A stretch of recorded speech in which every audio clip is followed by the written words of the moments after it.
Segundo contertulio, Jacobo Grinberg, mexicano del 46, doctor en Ciencias Fisiológicas por la Universidad Autónoma de México, profesor titular de Psicología en la misma universidad, director general del Instituto Nacional para el Estudio de la Conciencia de México y autor de 36 libros. Casi deberíamos decir 37 porque está a punto de aparecer. Tenemos allí la portada, Pachita, un libro sobre el chamanismo mexicano. Jacobo Grinberg estuvo aquí en el programa dedicado al holismo y casi no pudo hablar por culpa del bueno de André Malví, el sabio mutante del mundo por montera, que aquel día acaparó la conversación y no dejó abrir el pico a casi nadie. Vamos a ver si hoy tienes más suerte, Jacobo. Este programa nace de una comida, tú lo sabes también como yo. Era una comida en el curso de la cual nos contaste a mí, a Félix Gracia, a Luis Maggi, a José Antonio Campoy, a Isidro Palacios y a algún otro miembro de la redacción de la revista Más Allá y también de la tertulia de El Mundo por Montera. Nos contaste, decía, el experimento culminado con éxito que poco tiempo antes, y a propósito de los modos y maneras de la comunicación directa, sin intervención del lenguaje entre cerebros, habíais llevado a cabo en México. ¿Podrías explicar ese experimento y sus consecuencias al resto de los contertulios y a todos nuestros espectadores? ¿Cómo no? Bueno, el experimento lo que intentó fue ver si existían interacciones directas cerebro a cerebro. Como tú dijiste, sin el uso de la palabra, sin el uso de movimientos, sin el uso de sonidos. Entonces lo que hicimos fue construir una cámara sonoamortiguada. Esto es una cámara que amortigua la entrada del sonido del exterior. Una cámara también visualmente opaca. Trabajamos a oscuras totalmente y electromagnéticamente aislada, de tal forma que impide la entrada de ondas electromagnéticas.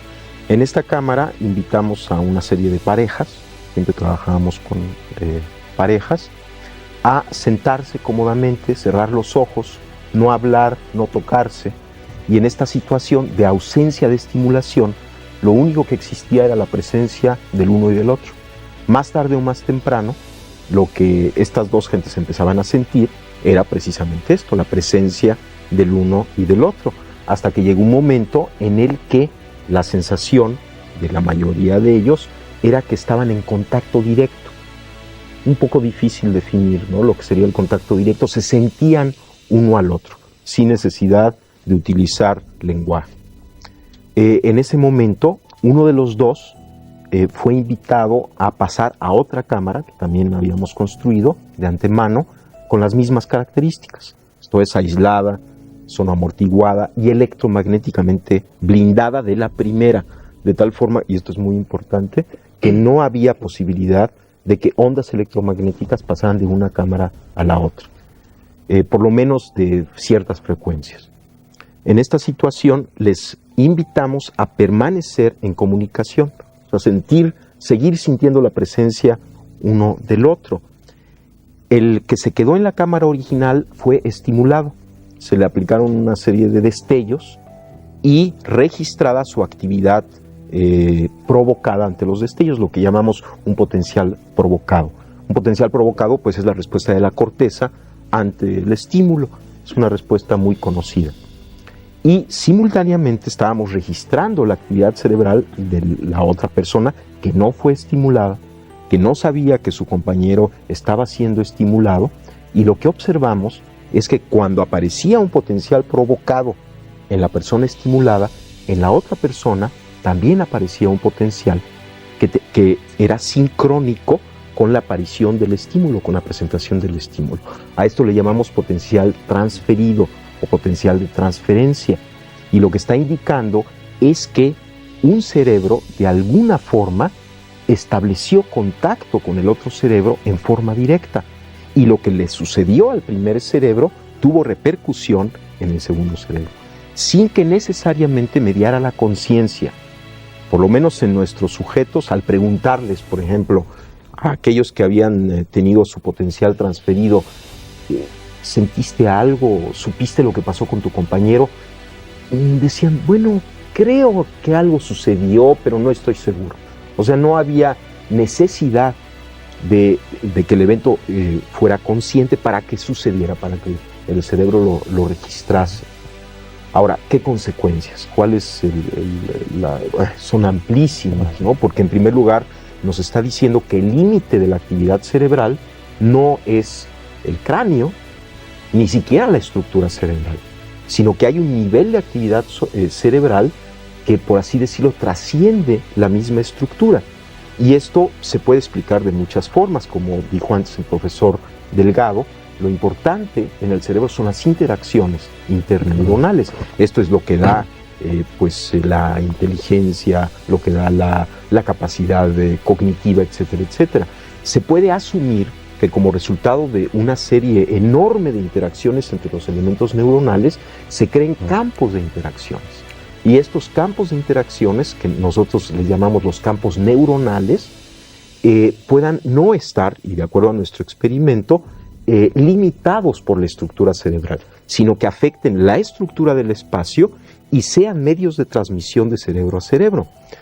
Ahora, esto indica que cada uno de nosotros está interactuando todo el tiempo, sin que lo sepamos, sin que necesariamente tengamos conciencia de ello, entre nosotros. Existen interacciones, de tal forma que así como hay una red de interacciones interneuronales, podemos suponer la existencia de una red de interacciones intercerebrales. Y esto permitiría asumir la posibilidad de la existencia de un organismo que surja de estas interacciones intercerebrales. Un organismo, ¿qué quiere decir un organismo? Un nivel de actividad que nos trascienda como individuos, del cual formamos parte y muy probablemente el que nos está afectando y estamos afectando. Lo que podría ser quizá la base estructural o fisiológica ya de la nueva fisiología de la conciencia planetaria, de un estado de conciencia que nos incluye, que estamos alimentando continuamente y que definitivamente nos está afectando, porque podríamos decir, bueno, esta red de interacciones intercerebrales, de alguna manera, como muestra el experimento, está afectando nuestra actividad cerebral. Por lo tanto, estamos recibiendo información de esta red. Yo le llamo el hipercampo, darle un nombre a esta red de interacción. Me da vueltas no la cabeza, sino el cerebro, después de oírte, Jacobo. A ver si consigo moderar el resto del programa. Tercer contertulio, José Álvaro Calle, que es muchas cosas. Es físico, o ha sido ingeniero, médico y psicólogo.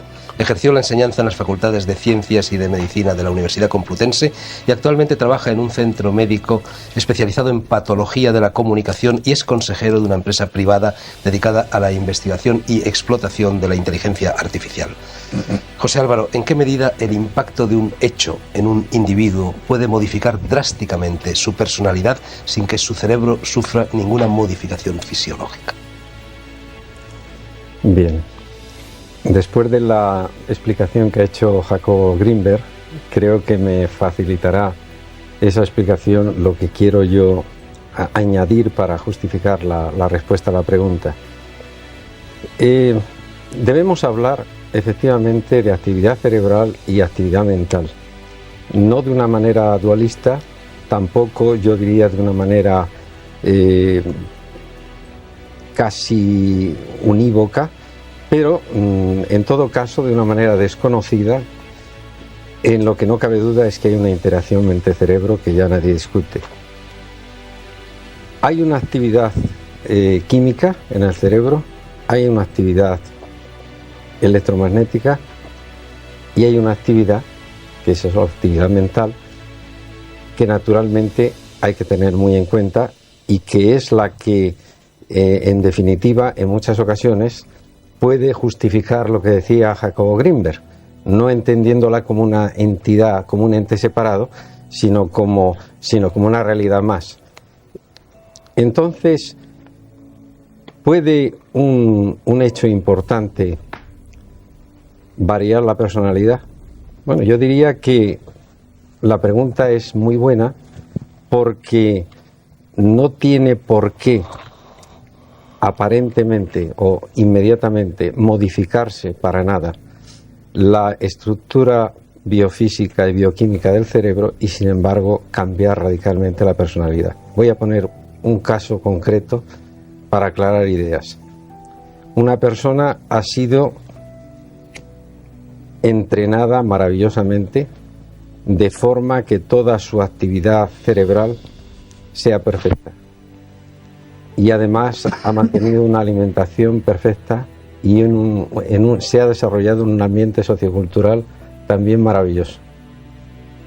Y un día, con la voz más armoniosa y angelical, incluso yo creo que se le podría decir, como en el chiste por sevillanas, se le podría decir: mira, tu familia ha perecido abrasada en un incendio.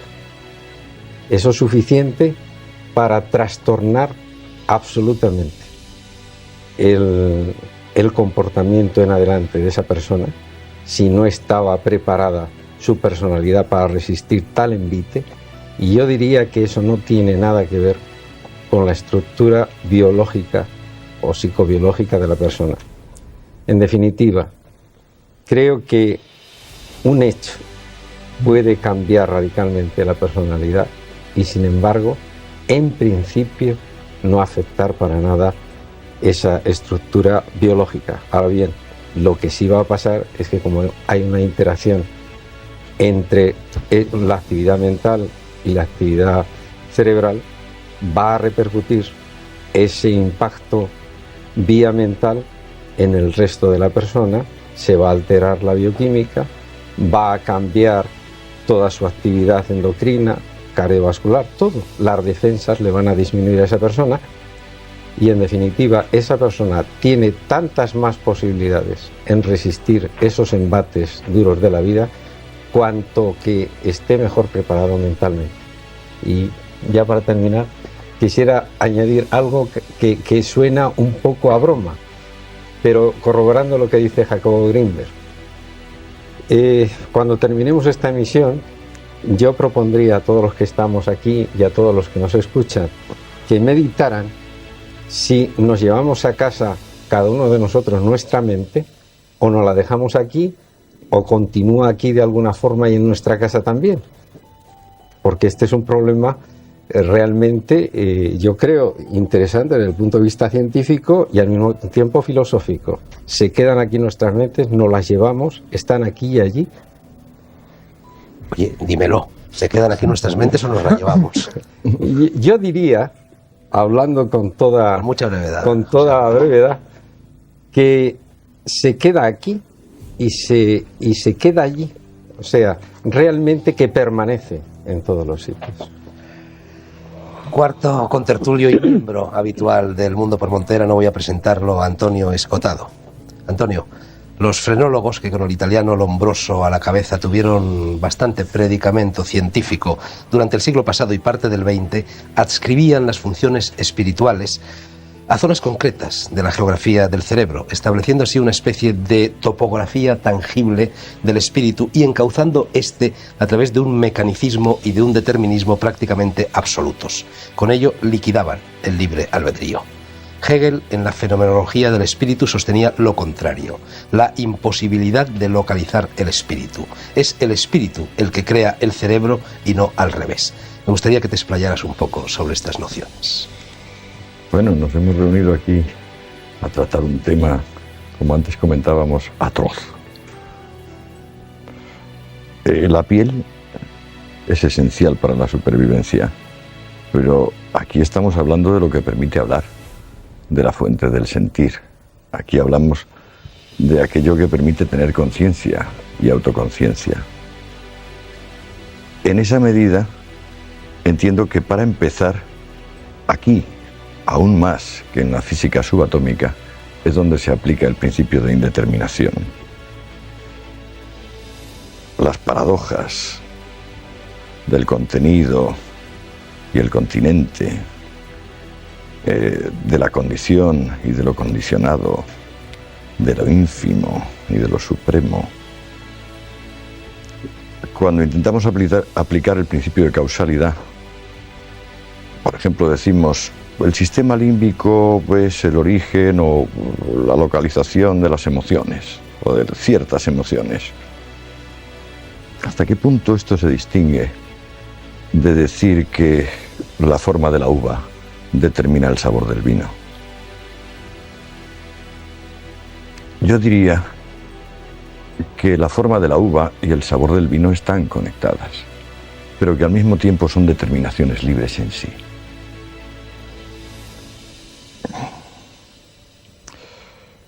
Esto es extremadamente complejo. A mi juicio, la investigación que se permite tomar como objeto el cerebro, comprendiendo el cerebro como un órgano de extraordinaria complejidad, es el momento en el cual aquello que habla y siente, el espíritu, busca una imagen exterior para sí mismo. En el momento en que busca una imagen exterior para sí mismo, no tiene más remedio que plantearse como cosa, es decir, como elemento fijo, como medio, y en esa misma medida como órgano, porque eso es lo que significa órgano, instrumento. En su formulación originaria, el espíritu se pretende lo contrario, es decir, fin en sí, pura relación, algo irretenible y fluido. Lo que resulta de la conexión entre este esfuerzo del espíritu por darse una imagen exterior y lo que el propio espíritu es que deja de ser pensamiento, sentimiento, inteligencia, para plantearse como algo que tiene pensamiento, sentimiento e inteligencia. Es decir, se expone a sí mismo como facultad, en vez de exponerse a sí mismo como naturaleza. Entiendo que es un tema donde normalmente nos desorienta la complejidad y, sin embargo, deberíamos atenernos a la sutileza. Porque es la sutileza el contenido de este asunto. Y en la medida en que las intervenciones previas de los contertulios son tan excelentes, yo no querría con la mía interrumpir la fluidez de este diálogo. Vamos a ver si tampoco nuestro quinto contertulio la interrumpe. Se trata de otro miembro habitual del Mundo por Montera, es el psiquiatra José María Poveda.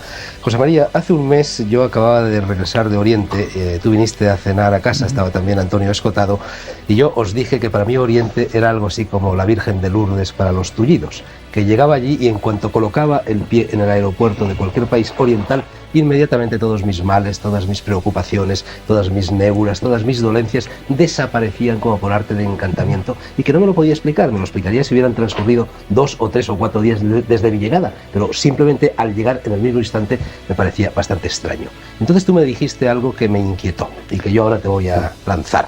Me dijiste, bueno, Fernando, es que tú trabajas sobre todo con el hemisferio derecho del cerebro, y en Oriente también tiene más peso en su vida, en su historia, en su cultura, en su civilización, el hemisferio derecho que el izquierdo. Después de eso yo casi me hubiera quitado el hemisferio izquierdo y me hubiera quitado ese mecanismo que tengo en las manos. ¿Qué nos querías decir con esta afirmación? Bueno, bien, pues efectivamente una afirmación que era como un mapa para el territorio que es el cerebro y un intento de explicación para ello. Efectivamente, el cerebro, como han apuntado las personas que anteriormente han hablado, es de una complejidad asombrosa. El número de neuronas pues sería no mucho, pues muchísimo. Cifras de decir, bueno, ¿se imagina usted la plaza de Tiananmen llena de chinos? Bueno, pues 1 millón de plazas de Tiananmen llena de chinos tenemos dentro de la cabeza si nos ponemos a contar las neuronas, ¿no? Cosa que casi no cabe en la cabeza. Entonces, para explicar cómo funciona el cerebro, ¿seríamos capaces de monitorizar a millones de chinos en sus interacciones y hacernos otro mapa de lo que realmente supone la acción de millones de chinos en interacción? Bueno, eso es lo que pretendía el sistema comunista, pero parece que han fracasado. Es complicadísimo. Entonces, lo que te comentaba al hablar de hemisferio izquierdo y hemisferio derecho es que esto es un modelo de una manera de hablar, un mapa para el territorio del cerebro que puede ser además pues muy matizado. Pero una idea que comprobamos en una serie de experimentos en California hace una serie de años, en los que estaban pues Sperry, Gazzaniga, Gallin, una serie, Olstein, sobre quienes ha escrito pues el propio Calle pues ha escrito sobre ello en el libro que hay de sistema nervioso y sistemas de información. La idea fue que relajábamos a una persona que estaba con un sistema de electroencefalografía colocado y sobre una posición de reposo en el que producía pues ondas básicamente alfa generalizadas, le decíamos, póngase usted ahora a pensar que escribe una carta. Entonces, en ese momento, la parte izquierda y cierta parte de la parte izquierda del cerebro se desincronizaba, entraba en unos ritmos más rápidos que evidenciaban acción en el cerebro izquierdo en ese momento. Pero si a esa misma persona, y estamos hablando de diestros, se le pedía, imagínese usted que es como un arquitecto que está diseñando castillos en el aire, tarea que en vez de ser de escribir y racional, era una tarea visuoespacial. En ese momento la parte que se desincronizaba era la parte derecha. Entonces, con esto queríamos decir que no se puede hablar de un localizacionismo a lo vasto, pero que lo que encontramos es que las partes que se ponían a trabajar eran distintas según la tarea. Entonces, a partir de ahí se han extrapolado una serie de ideas, que es decir, entonces el hemisferio izquierdo podría ser un modo de procesar la información que utiliza coordenadas verbales de secuencia temporal lineal, o sea, el pensar en el tiempo del reloj sería típico de hemisferio izquierdo, que sería algo muy verbal, mientras que el hemisferio derecho se manejaría en la realidad con visualizaciones, flashes, un tiempo circular más bien, estados de ánimo no verbalizables fácilmente. Entonces, en este sentido se quiere decir que para un europeo, cuando uno llega a Oriente, está todo como tan difícil de cosificar o de codificar a bote pronto, de ponerle la palabra, que ya el hemisferio izquierdo se desconecta automáticamente. La idea entonces es que el paradigma este del lado izquierdo, analítico, crítico, masculino, activo, occidental, en oposición a un lado derecho, pasivo, femenino, más capaz de recibir, es un paradigma que nos sirve en ocasiones para explicar, por ejemplo, al grupo de Milton Erickson le sirve para explicar la hipnosis. Dicen, en realidad, hipnotizar a alguien es dejarle tranquilo a su hemisferio izquierdo, crítico y tal, dándole un cuanto de razón como a los locos, y entonces cuando te hipnotizan te dicen, ¿le pesa a usted no sé qué? Pues claro que le pesa, siempre me pesa. Y si pacificas al hemisferio izquierdo, pasas al hemisferio derecho de la persona y ya puedes hacer un trabajo de hipnosis. Para explicar incluso la creatividad según Sperry y Gazzaniga. Lo que dicen, un señor es tanto más creativo cuando sepa conectar el hemisferio izquierdo, el verbal, con el derecho. Y entonces, en la medida en que él haga síntesis de estos dos modos de la realidad, claro, el hacer esa síntesis es estar un poco en una frontera, hacerlo primero cuando uno cambia de situación. Pues entonces tiene que ser un campo para la creatividad. Y esto lo explicaban a base de conexiones de ambos hemisferios, poniendo en relación cosas que no estaban en relación antes. Y este paradigma sirve finalmente para explicar cosas tan simpáticas como el propio chiste. Según lo cual, el chiste sería como la conexión de dos procesos de la propia realidad que cuando se ponen en contacto, al ver su punto de contacto, se produce una fusión de dos campos que crean humor o que llaman la atención. Porque son dos campos que en sí son consistentes, pero cuando se ponen juntos se disloca la cosa. Quiero decir, dos códigos. Esta es la teoría de Arthur Koestler en un libro muy bonito que se llama El acto de la creación, The Act of Creation. Entonces dice, si el chiste este de que había un señor jugando en la cárcel con sus carceleros a las cartas. Los carceleros, un chiste alemán malísimo, por cierto. Entonces estaba jugando a las cartas con los carceleros. Los carceleros, al ver que este hombre les hacía trampas, le dieron una pata en el culo y lo echaron fuera de la cárcel. Claro, son dos líneas consistentes de pensamiento, pero cuando se ponen juntas pretenden justificar la gracia, ¿no? Entonces, lo que el paradigma llamaba la ruptura de sistema, en cierto modo. Esto es. Bueno, entonces tengo que llegar a la conclusión de que yo soy oriental, femenino y de derechas. Vale. Sexto contertulio, mejor dicho, contertulia, Dominique Aubier.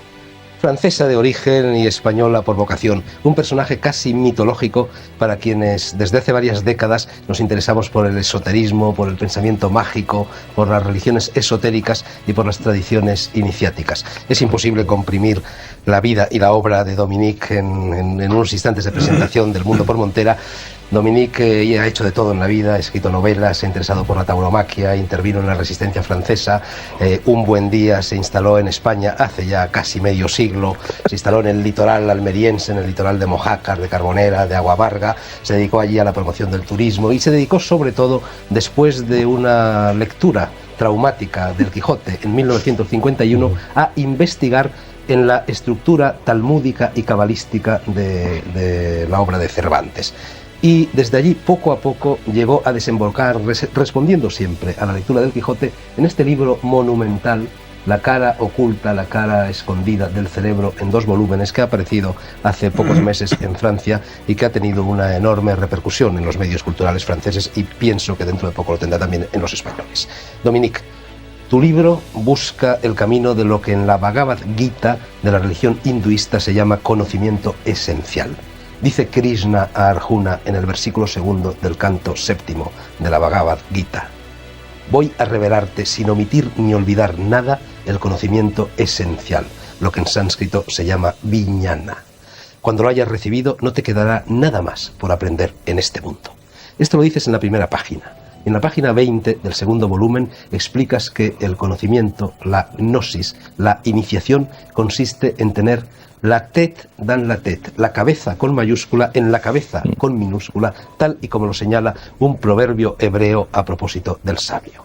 Me gustaría que aclararas un poco, en la medida de lo posible, este galimatías y también qué relación guarda todo ello con la cara oculta del cerebro.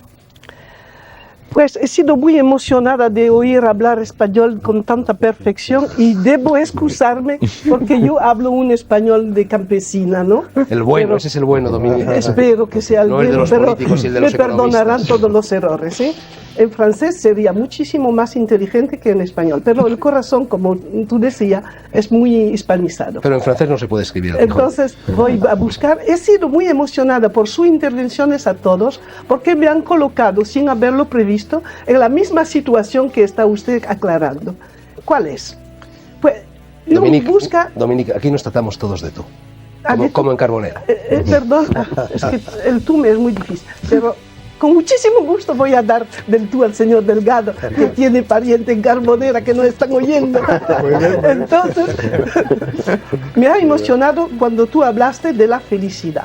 Me ha emocionado cuando tú hablaste de esta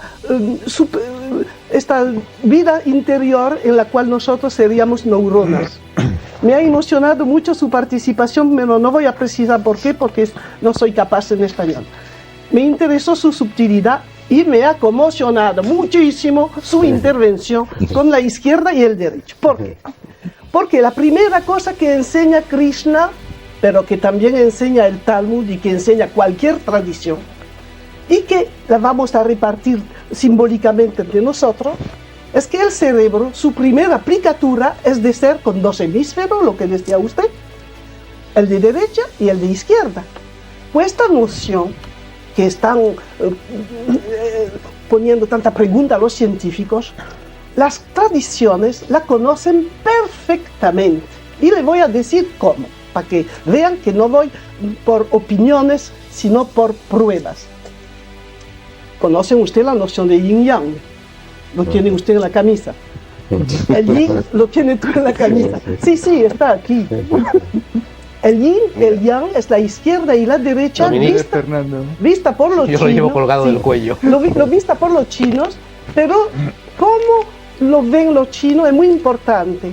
Ven la relación izquierda-derecha en su sinergia complementaria e inversada. Entonces es una manera de sobrever la relación izquierda-derecha en su funcionamiento en general. Si usted consulta la cosmología masdeana, verán aparecer dos palabras que dicen exactamente lo mismo, que es Getik y Menok. El Getik es el estado mental que corresponde al espíritu derecho y el Menok es el motor. Si usted toma el pensamiento mexicano de los Sioux, tienen una noción fabulosa para los antropólogos, que es el tonal y el nahual. El tonal es la parte exterior, espacial, y el nahual es la parte informativa del motor. El tonal es lo nombrable con palabras. El tonal soy yo, y el nahual es mi cerebro. Dentro de mi cerebro, el nahual es la parte motor, la que tiene el lenguaje, y el tonal es la otra. Y se puede seguir en muchas cosas porque el tonal y el nahual al final son los cromosomos. Al final los nahual son los cromosomos. Pero quiero decir que como toda el mundo de lo posible, sí, lleno de posibilidades. Pero la noción, si las tradiciones conocen también la izquierda y la derecha, no es por haberlo visto como ustedes en el escape, así. No. Lo han observado. Y lo han observado en su funcionamiento. Y no solamente hay el tonal y el nahual, pero hay muchas otras cosas. En la Kabbalah y en el Sufí dicen con muchísima precisión la izquierda y la derecha. Es decir, que la noción de orientación, de simetría izquierda y derecha, en las religiones resveladas, en la gnosis judía, cristiana, islámica, la noción va directamente, no con yin yang, no con interpretación funcionales, sino directo a la noción izquierda y derecha. Y si ustedes leían el Zohar es un tratado concreto de cómo funciona en sinergia la izquierda y la derecha. Por eso, cuando tú decías que en India se nota una sensibilidad especial, no es porque son más de izquierda o más de derecha en el cerebro, es porque dan toda facilidad a la sinergia y a la dirección, porque la dirección es muy importante, no se va del tonal al nahual, se va del nahual al tonal. Por eso las informaciones que son en el cerebro motor condicionan nuestra comprensión en el cerebro espacial, decimos. Y las tradiciones dicen que no se debe separar. Y hay un chiste, ya que tú hablabas de chiste, chino, que me gusta mucho. Es un monje, ¿tú no eres monje frustrado? Sí, un poco. pero Entonces, un monje que no es frustrado está cogiendo una berenjena en el jardín. Y otro monje lo mira y le dice, tú coges muy bien esta, pero ¿cómo haces para coger la otra? Y el tío se levanta y lo mira con sorpresa. Entonces el monje que ha hecho la observación toma el instrumento del otro y coge una flor. Y el otro le dice, sí, coges tú muy bien la flor, pero ¿cómo tú harías para coger el fruto? Y un tercero monje que viene dice, Señor, hay que coger la flor y la fruta y saber coger los dos, no en el mismo tiempo, sino cada uno siguiendo el otro. Y eso es la gran noción del dentro y del fuera, que es una noción esotérica que parece tan difícil y que no lo es. Es que nosotros cuando tenemos una impresión o una información en el cerebro izquierdo, motor, inmediatamente se trasloca y se convierte en una sensación espacial, tal como se convierte en los cromosomos, el ADN que se convierte en proteína.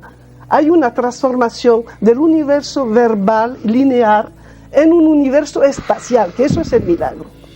Ahora, esa es una técnica para memorizar, que enseñaban en algunos sitios. Si uno coge palabras de hemisferio izquierdo y las ve, les es más fácil luego recordarlas. Eso es verdad para los japoneses, pero no creo que sea verdad, por ejemplo, por los hebraicos, para nosotros.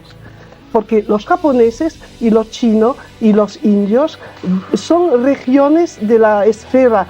Es que antes de hablar de esto me habría gustado precisar una cosa para ti. Pues venga, precisa y así Jacobo contesta. Sí, es que la gran noción esotérica, ya que yo no soy científica, no me pueden contradecir, ¿eh? Tengo suerte. La gran noción cabalística y sufí y gnóstica es la siguiente.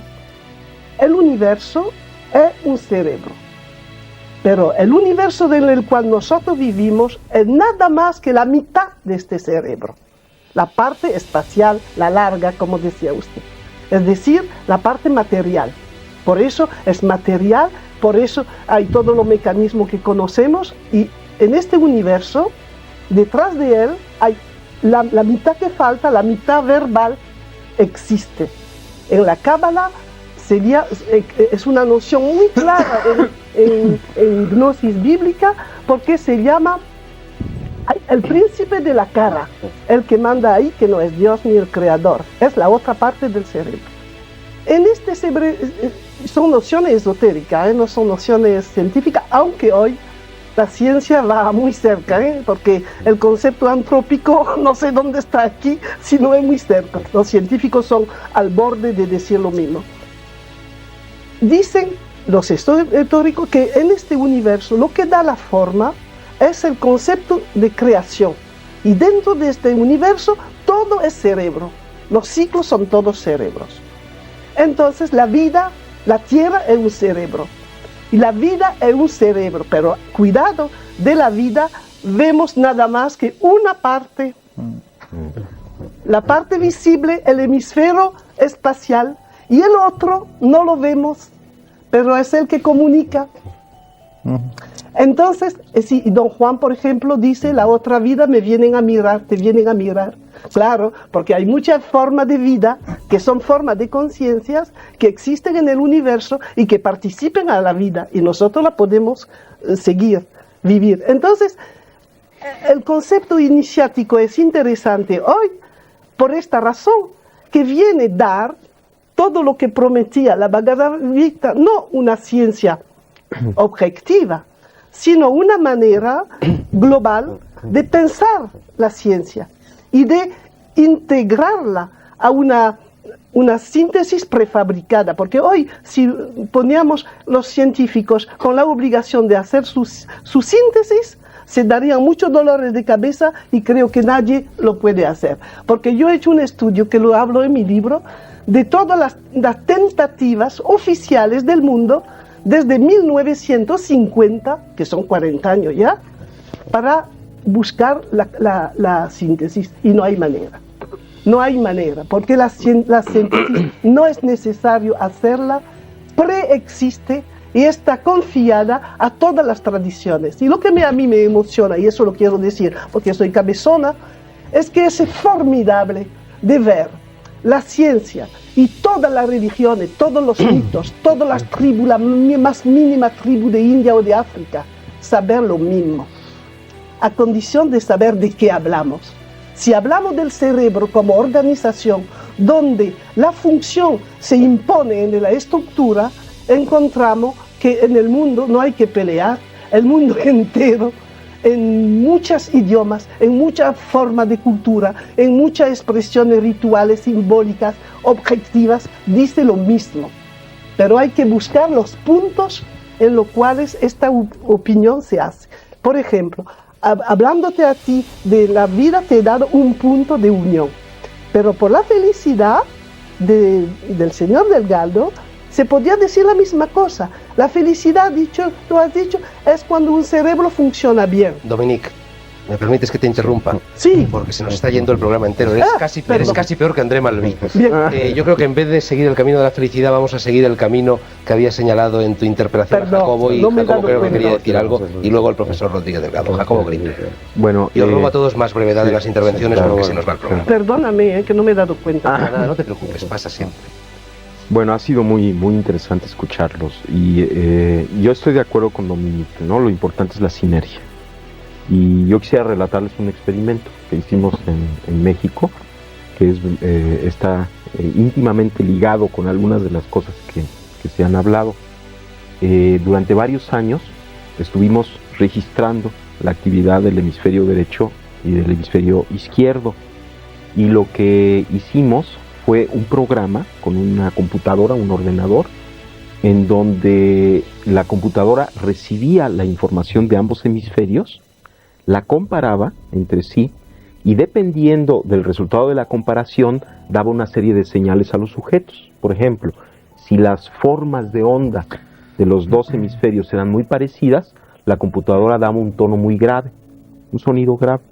Si las formas empezaban a ser diferentes, las formas electroencefalográficas, daba un sonido agudo, de tal forma que el sujeto podía conocer, a través de un sistema de retroalimentación sonoro, el estado de su unificación interhemisférica y además aprender a modificar las relaciones interhemisféricas. Podía, por ejemplo, decidir incrementar la correlación interhemisférica yéndose hacia los sonidos graves o decidir incrementar la diferencia, la lateralización, yéndose hacia los sonidos agudos. Esto lo repetimos en más de 30 sujetos durante 3 o 4 años, porque lo que queríamos saber es cuál era la experiencia de la unificación, o sea, qué es lo que sucedía con la psicología del sujeto cuando sus dos hemisferios empezaban a trabajar en forma correlativa. Y lo que en todos los casos los sujetos reportaron es que a medida que se incrementaba la correlación interhemisférica y llegaban entonces los dos hemisferios a trabajar en forma coherente, su sensación era la de llegar o la de tocar un centro yoico, una unidad, un estado interno de quietud, de paz, de coordinación. O sea, había un isomorfismo entre su experiencia subjetiva y la correlación interhemisférica. En cambio, mientras menos correlación interhemisférica había, los sujetos reportaban una sensación de dispersión, se sentían mal, se sentían que no estaban en unidad. Muy interesante. Los sujetos más entrenados reportaban que cuando lograban controlar a voluntad la correlación interhemisférica, esto es, incrementarla o decrementarla a voluntad, empezaban a sentirse como en una existencia, en un estado, en una localización extracerebral. O sea, no quiero decir que se salían de su cuerpo y veían su cuerpo, sino que sentían que su experiencia estaba localizada en un lugar que ya no era derecho-izquierdo, sino que incluía a ambos. En un segundo experimento, lo que hicimos fue hacer interactuar gentes que normalmente permanecen en un estado de alta correlación interhemisférica. Todos nosotros tenemos oscilaciones en nuestra interacción interhemisférica. No hay, a menos que seamos meditadores veteranos, un estado de continuidad en la correlación interhemisférica. Oscilamos a veces, hay más correlación, a veces hay menos correlación. Tenemos patrones de correlación interhemisférica que seguramente están asociados con nuestros estados de identidad o no identidad, de unificación o no unificación. Entonces, lo que hicimos fue hacer interactuar sujetos que estaban en diferentes niveles de correlación.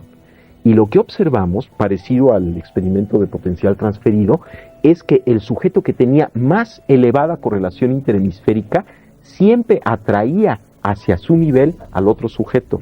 Esto es en la interacción preverbal, no sin verbalización, simplemente por la sensación de presencia mutua, el sujeto que tenía baja correlación empezaba a aumentarla. Y el que tenía alta correlación disminuía ligeramente su correlación hasta que llegaban a un equilibrio. Y pienso que esto está muy interesante pensarlo en términos de las relaciones entre nosotros los humanos, cómo nos sentimos unos con los otros y hasta dónde el estado de unificación de alguien cambia el ambiente. Yo estoy un poco preocupado, porque yo creo que tenemos una intercomunicación cerebral muy buena quizá entre nosotros, pero ¿tenemos la misma comunicación con esa gente que nos está oyendo, con nuestros telespectadores? Yo creo que no. Y entonces lo que yo propondría aquí es que, en vez de tener el seminario de alta altura científica, a mí me está interesando mucho lo que está diciendo todos vosotros, pero mi cerebro está pensando en el cerebro de toda esta gente que nos está escuchando. Y se le escapa a esta gente un poco lo que estamos hablando. ¿No sería quizá más necesario pensar el cuáles son?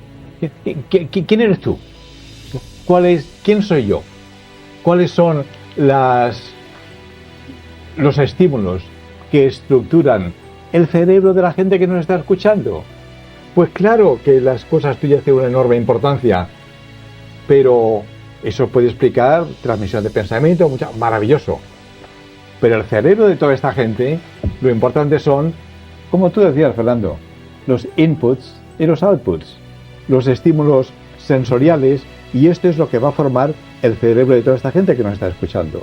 Y yo entonces la pregunta que yo haría a todos es, ¿cuáles son los elementos estructurales de mi yo? Del yo de toda esta gente, de todos vosotros. ¿Quién eres tú? ¿Cuáles son las cosas que a ti te han... No, es que eso es importante por lo que la gente nos está escuchando. Pero ¿puedes dar respuesta a eso? ¿Cómo? ¿Puedes dar respuesta a eso? Absolutamente sí. Porque el cerebro se estructura, como decía Fernando, por los estímulos sensoriales que nos llegan de fuera. Y esto, un poquito en contra de lo que decía Calle, modifica la estructura anatómica, neuronal y neuroquímica de nuestro propio cerebro. Así es que a esta gente que nos escucha podríamos darle dos consejos. Uno, que alguno de vosotros lo habéis dicho, medita, piensa sobre ti mismo, el nostete ipsum. No es suficiente. Tienes que saber quién eres tú y qué clase de ser humano tú quieres ser. Y este es el consejo práctico para toda esta gente, y es que iba a decir en las manos, no, en el cerebro. Cada uno de nosotros tenemos la posibilidad de estructurar nuestra personalidad con una visión hacia el futuro. Los inputs y luego los outputs, de adentro y de fuera. Y esto estructura nuestro cerebro y esto permite que esta gente que nos está escuchando que cambie, si ellos quieren, sus propias concepciones religiosas, políticas, mentales, de actuación, etc. O sea, y ya con esto acabo, medita y actúa.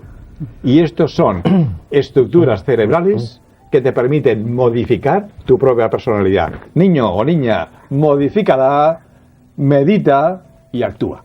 José María Poveda ha sido el primero en levantar el dedo. Sí, que esto de quién eres tú es una pregunta filosófica casi fundamental, pero la respuesta es problemático pensar que pueda ser verbal, que una respuesta verbal agote la respuesta a quién eres tú, y si decimos quién eres tú, cerebro, ¿qué sabemos de ti así un poco en plan mínimo, ¿no? Pues de entrada, por ejemplo, MacLean, que es una de las personas que han divulgado una noción también muy interesante, porque hemos dicho, derecho e izquierdo es una visión horizontal del cerebro, pero una visión de niveles del cerebro, la idea de MacLean era que cada uno de nuestros tus incluye, y casi de manera doble, 3 sistemas de cerebros. Incluimos el cerebro y la memoria, si se quiere, y las maneras de ritualizar y de agredir de los reptiles.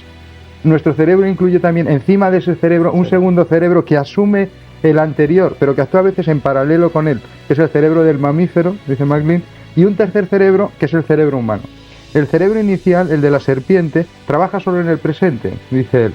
Son actos como reflejos, como los de la médula espinal. Por eso, por ejemplo, los psicólogos que modifican la conducta no trabajan con serpientes, porque las serpientes no se pueden entrenar, prácticamente no tienen una memoria organizada bien. Los mamíferos ya tienen el pasado incorporado a su sistema de cerebro, organizan la información de manera más sofisticada, son capaces ya de rituales, de emociones, de otras historias. Y un tercer nivel ya es el nivel, digamos, cerebral, frontal, que incluye la capacidad del futuro. Entonces, cada uno de nosotros es varios tus a la vez.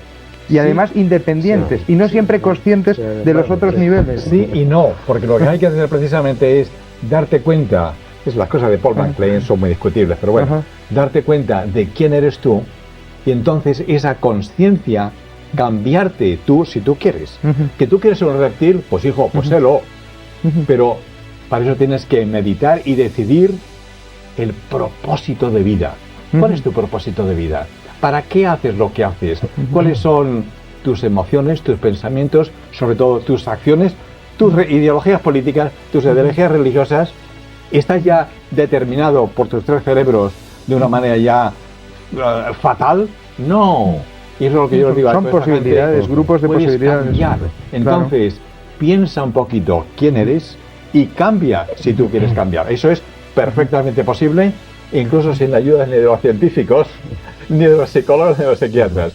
Tú puedes cambiar. Vamos a ver. Ha pedido la palabra Escota, el rastreador, y luego José Álvaro Calle. Pues mira, sin duda a veces la gran densidad de información hace que en su expresión parezca simplismo. La idea de que el cerebro se puede explicar por una llegada de datos que se procesan y salen luego, a mí me parece conectada con una base científica que a su vez no estoy tan seguro de que dure, pero sí que ha sido importante en todo este tiempo, la idea de la caja negra.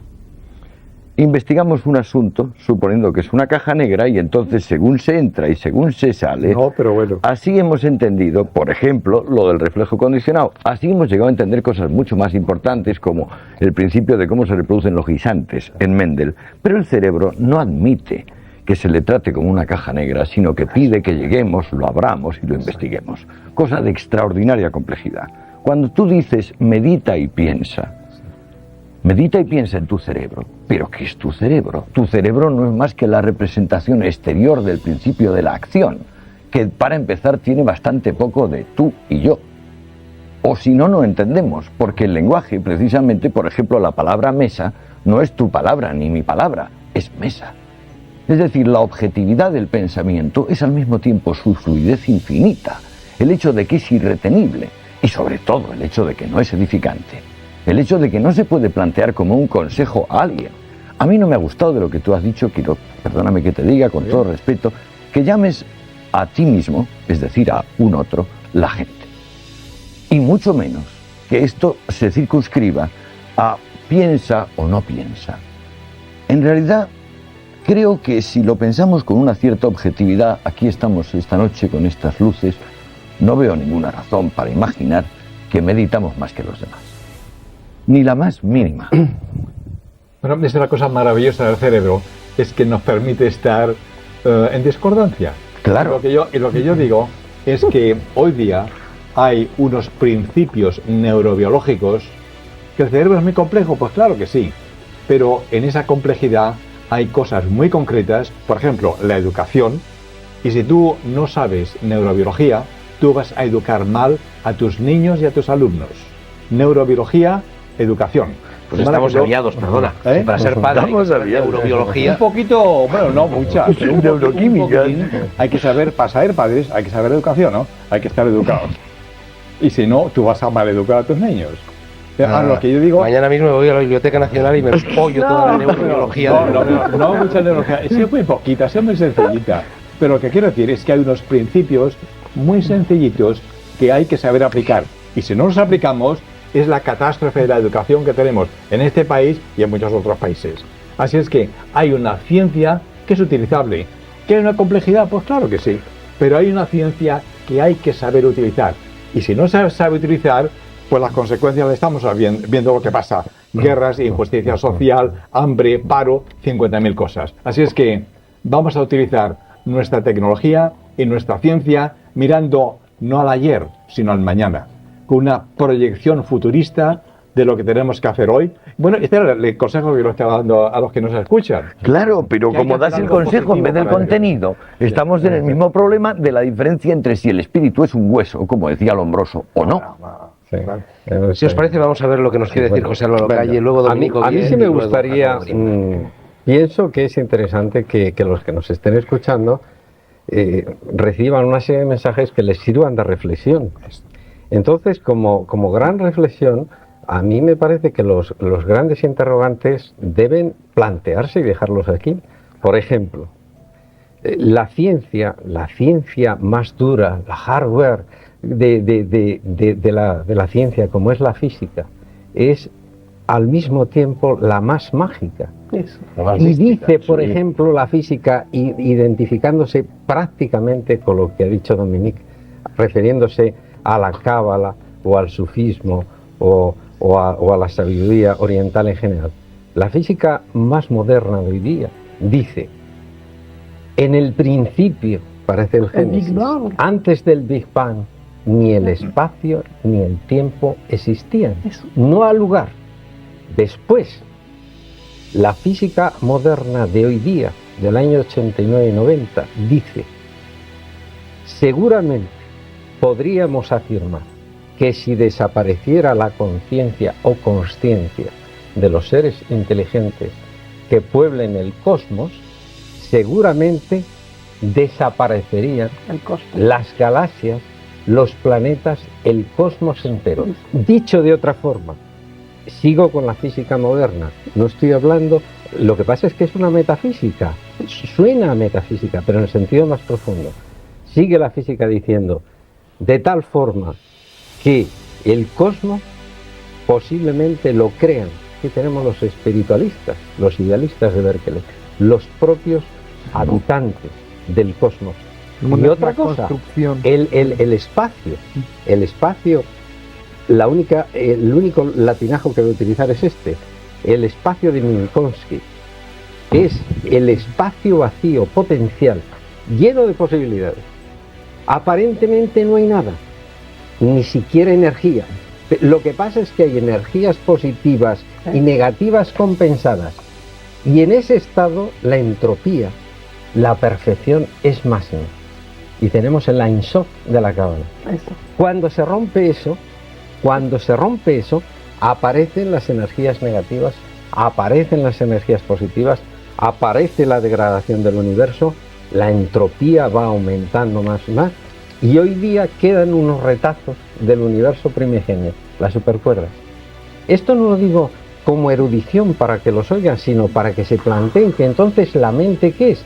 Pues la mente a lo mejor es una realidad que no obedece perfectamente a las estructuras de espacio y tiempo.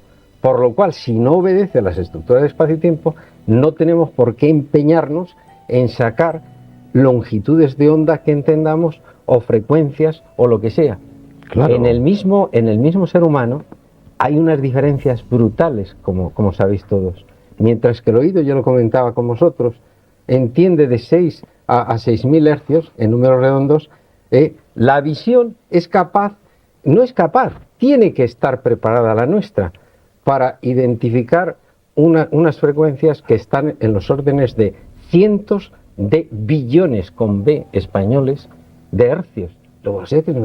Entonces, yo creo que al espectador sí le llamará la atención el que diga, bueno, pues, como yo decía, la enciclopedia de la ignorancia es tremenda en toda la dinámica de la mente. Bueno, pues es un buen mensaje.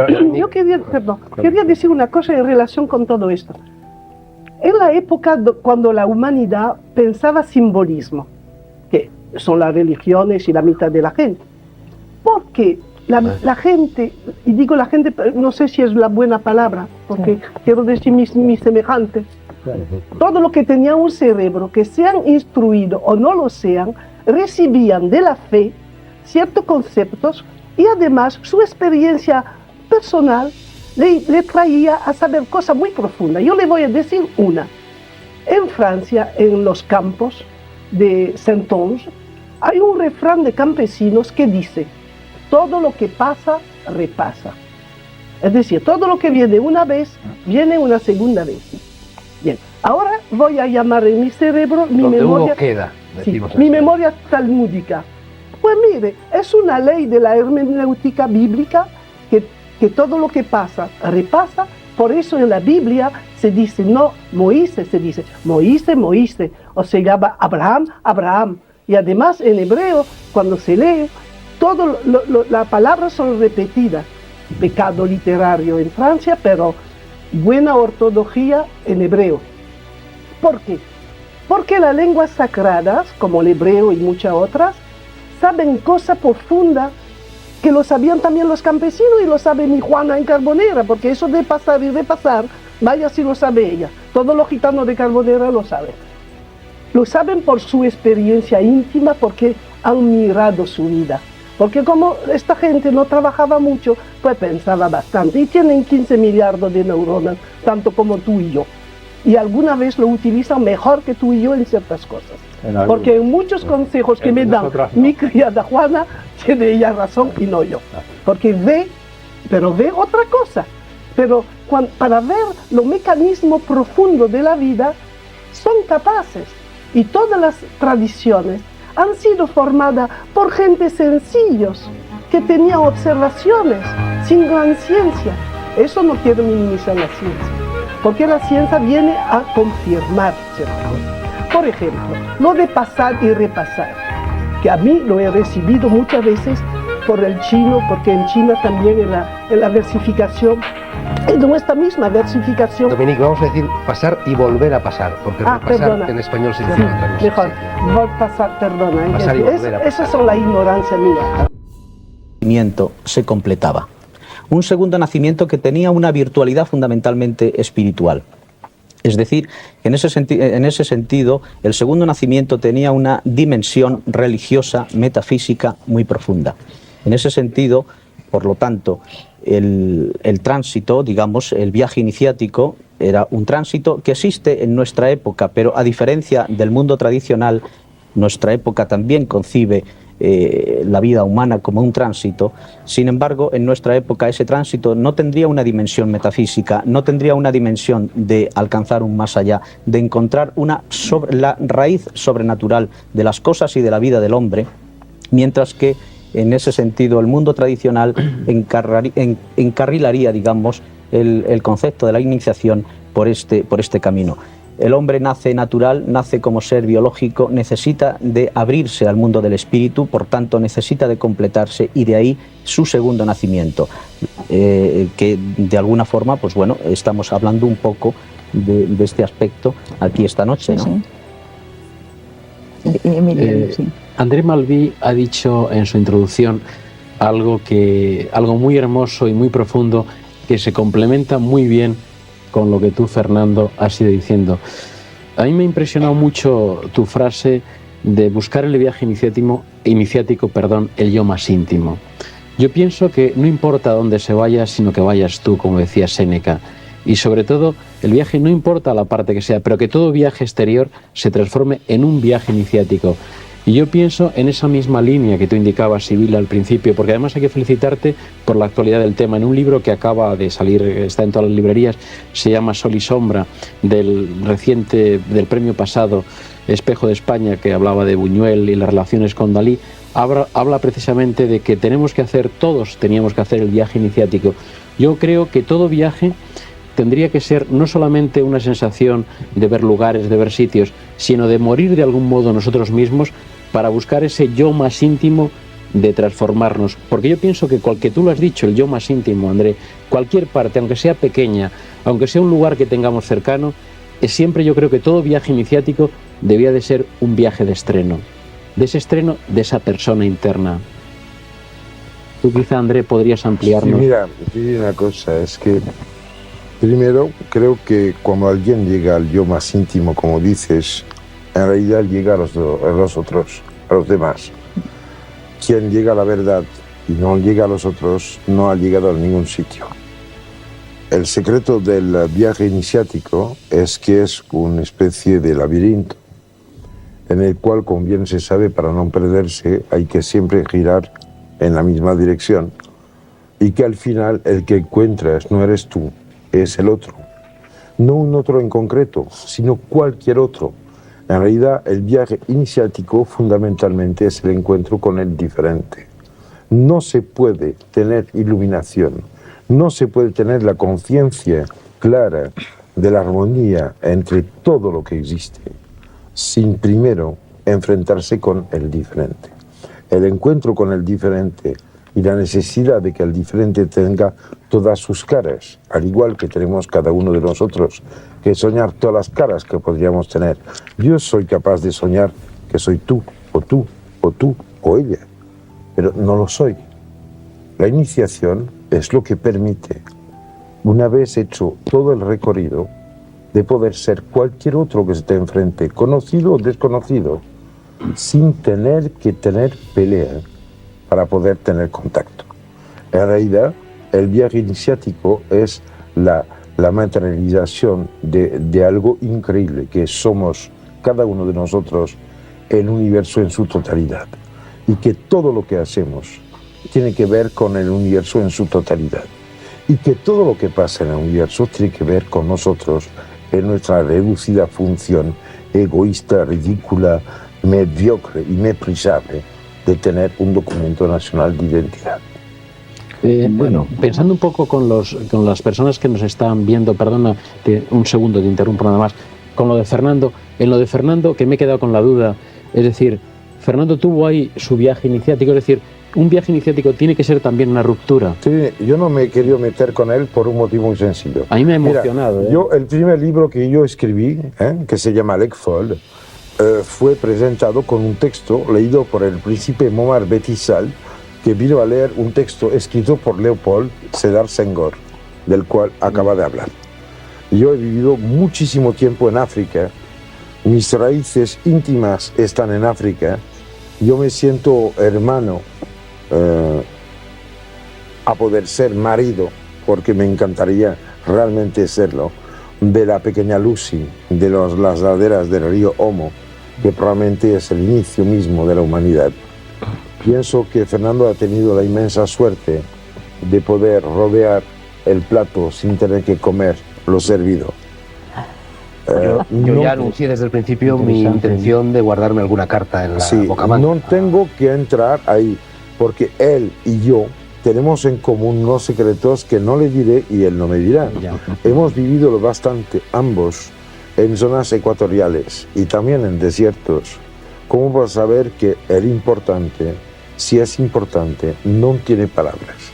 Así que hay ciertos momentos en los cuales el silencio tiene que hablar en vez que la boca.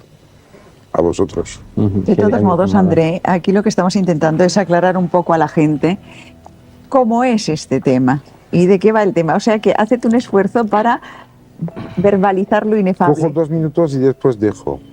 Pienso que como una madre tiene su niño que se cae, lo coge, le da un beso donde le duele, sopla, le canta una cantinela, se pone a respirar con él, se desabrocha, saca a lo mejor la teta o lo que sea, busca el contacto íntimo, olvida un poco que es un ser por su cuenta y que el que sufre es otro ser.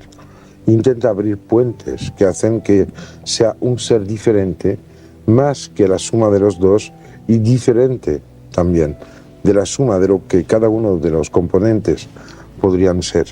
Pues está ya recorriendo casi perfectamente todo lo que la iniciación permite, anuncia y necesita.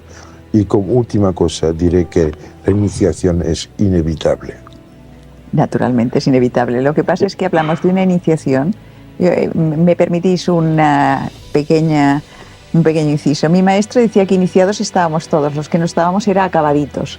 Digamos que los caminos iniciáticos, ya sabemos que todos, la vida es una iniciación, pero estamos hablando de los que se adelantan, digamos, a la vida natural, ¿no? Y entonces que hacen unos recorridos internos y externos, digamos de alguna manera, que les aportan no solamente nuevos conocimientos, sino una nueva forma de ser, una nueva, no sé, la piedra blanca con el nuevo nombre que está en el Apocalipsis, ¿no? Un nombre nuevo. Sibila, yo... ¿No has terminado o no? Sí, creo he terminado, pero además creo que quería hablar Escotado y Basilio Baltasar no ha dicho nada y quiero que hablen de sus respectivos miedos. Sí. ¿Qué habla Basilio Baltasar? A lo mejor no los han tenido. A lo mejor antes, porque nos lo cuenten. Antonio, estabas antes. Tú querías decir algo. Sí, pero es un señor. Pero era en un momento previo. Recógelo otra vez y tráelo otra vez adelante. Creo que André habló de que al alcanzar la verdad de sí mismo, uno en realidad se sitúa inmediatamente en el terreno de lo que llama el otro. Creo que la diferencia entre uno y otro se basa justamente en la falta de interés por la verdad. En el momento en que el interés por la verdad se hace avasallador, omnipotente, hegemónico, uno está ya en el lugar del otro. El viaje iniciático para mí es básicamente el viaje de la pequeña muerte, de anticipar aquello que da gravedad, seriedad a nuestros actos, porque imagínate que viviésemos una infinidad de tiempo, pues podríamos hacer toda suerte de tonterías y no existiría la palabra tontería. La palabra tontería proviene probablemente del movimiento entrópico de lo real, que hace que, que seamos limitados en general. Pensé, lo más oportuno que podemos hacer aquí es que cada cual cuente algo parecido a una iniciación propia. Exactamente. Fernando ha contado con un cierto lujo de detalles circunstanciales una experiencia. Yo he tenido varias experiencias, no sé, desde que me dijiste que este era el tema, me debato angustiosamente en cuanto a cuál sería la oportuna, en cuanto a cuál sería la menos privada. Pienso que es la de este anillo. Este anillo lo llevaba mi madre, es lo único que recuerdo de mi madre. Cuando ella murió, yo estaba en Ibiza, en un bar, y apareció un pequeño indio hindú, y dijo, no por dinero, para mi promoción, señor, ¿qué le grabo? Y yo le dije, délivré, que en francés significa liberado, abierto a lo que acontezca. Y él dijo, I don't speak French, sir, no hablo francés, señor. Y yo dije, bueno, pues ponga released. Y puso ahí con un burrito released y con un cierto matiz entre cursi y hortera añadió un pequeño corazón con una flecha que lo atravesaba. Pasaron los tiempos y estábamos en una casa ibicenca, en una habitación ibicenca encalada, alicatada, como son las habitaciones ibicencas. Y de repente vimos el mar por la ventana como un trocito de azul y luego lo de arriba era el cielo. Bajamos buscándolo. Al llegar a la playa, no se sabe cómo, la arena se convirtió en una alfombra persa móvil y llena de objetos. Yo me di cuenta que irrumpía lo extraordinario en nuestras vidas. Entonces ella se arrodilló delante de mí y me dijo: ¿qué llevas en la mano? Y yo me quité esto. Pero entonces la miré otra vez y aunque en Ibiza en aquella época no iba la gente vestida en la playa, la vi cubierta con un velo negro. Y miré hacia la izquierda donde ella indicaba y vi un gran tronco de árbol cubierto de sal, reblanquecido, que me pareció la cruz. Saqué rápidamente mis conclusiones entre aquella mujer con el velo negro y la cruz que yacía en la orilla y salí corriendo. Atravesé el final de la cala y poco antes de atravesar el final de la cala encontré un pescador manco con un anzuelo. Me asusté sobremanera, ya iba asustado sobremanera, corrí todavía más, llegué a la otra playa más amplia que había y entonces cambiaron todos los ánimos. La arena volvió a ser arena, lisa y llana. Oí las voces de la persona que estaba conmigo chillando: Antonio, Antonio, ¿qué pasa? Entré en mi coche, dejé que la otra persona entrase en mi coche. Parece que ascendimos sin necesidad del motor de explosión hasta la vieja casa de donde estábamos. Miré mi mano y vi que quedaba una huella blanca. Dije: ¿cómo es posible? ¿Dónde está mi anillo? Lo único que tengo de mi madre. Y añadí: la tierra. Y ella dijo: no sé. Yo te lo di. Volvimos a la playa, recorrimos la playa, no encontramos nada. Pasaron 20 días. Aquella persona que había estado conmigo fue a las 8 de la mañana a un bar de Ibiza y vio una mano que se posaba en la mesa. En esa mano que se posaba en la mesa estaba este anillo. Y ella dijo: este anillo es de Antonio. Y la otra dijo: no es de Antonio, yo me separé de mi marido. Aquella noche decidí separarme de mi marido y me fui con mi amante. Y allí pasamos la noche en aquella cala y nos salió el sol, y cuando yo bailaba la salida del sol, entonces entró en un dedo de mi pie. Y además, prueba de que es mío es que dice liberada. Era una mujer francesa. Curioso. Oye, sí, te dejo, pero Basilio todavía no... Si es un segundo. Nos has dejado a todos. Porque estáis todos hablando de experiencias propias. Esperad un momento. Perdón un momento. Es medio minuto en terminar. Sí. Medio minuto en terminar. ¿Qué conclusión saqué yo de esto? Que yo había sido un farsante. Que yo nunca había perdido mi amigo.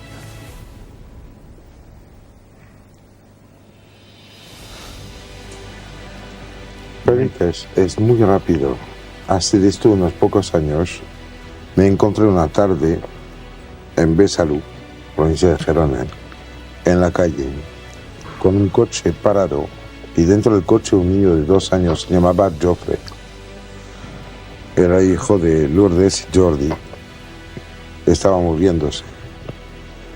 Tenía el corazón latiendo a más de 500. Estaba realmente... al final con fibrilación, y me habían llamado. Yo sabía por qué.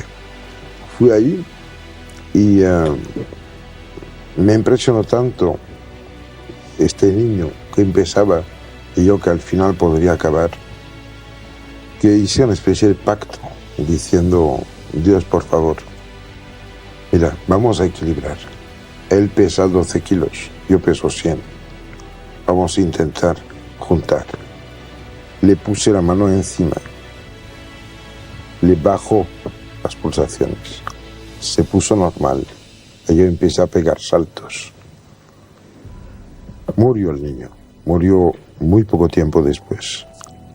Lo impresionante es que el padre, la madre, los amigos que tenían alrededor, desde este momento, han cambiado de vida.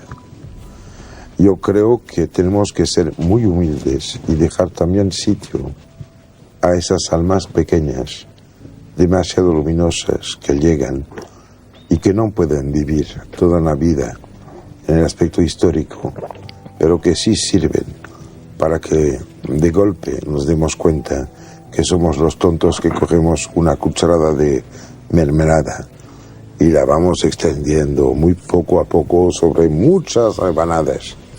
Y yo pienso de que si hay una conclusión, y me callaré después, que habría que hacer con todo lo que se ha dicho y se dirá, sería que, por favor, humildad, porque sin humildad no hay iniciación. La iniciación es la tierra en la cual pisas, la lluvia que te cae encima, el sol que se levanta, el frío, el calor, el hambre, el amor. Pero eso es cierto. Bueno, pero el por caso... favor, déjate hablar a Basilio, Sí, porque verdad, yo quiero sí, saber... Yo soy muy prudente cogiendo la palabra, pero cuando me la dan, no la suelto. Bueno, te perseguiré a ti entonces. Bueno. A ver, Hombre, Leo. yo la verdad es que soy bastante escéptico respecto al tema del programa, porque escucho vuestras intervenciones con pasión de lector. Y voy a explicarte. Pues ya desde pequeños pues empezamos a rendir un culto y una admiración extraordinaria hacia ese gran género de la literatura que es el género de viajes. Y entonces, bueno, pues uno lee y uno se educa en las formaciones del mundo, en las dimensiones del mundo. Y quizá ahora yo quisiera hacer una rápida selección de 3 volúmenes.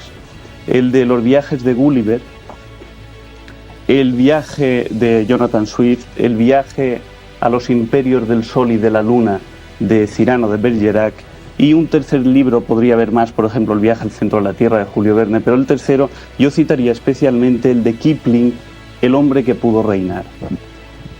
Son 3 libros, son 3 viajes, pero lo verdaderamente sorprendente y la razón por la cual yo no puedo contar ni siquiera mentir acerca de ningún viaje iniciático es que uno sale de casa... Basilio, ¿me permites una puntualización pedante?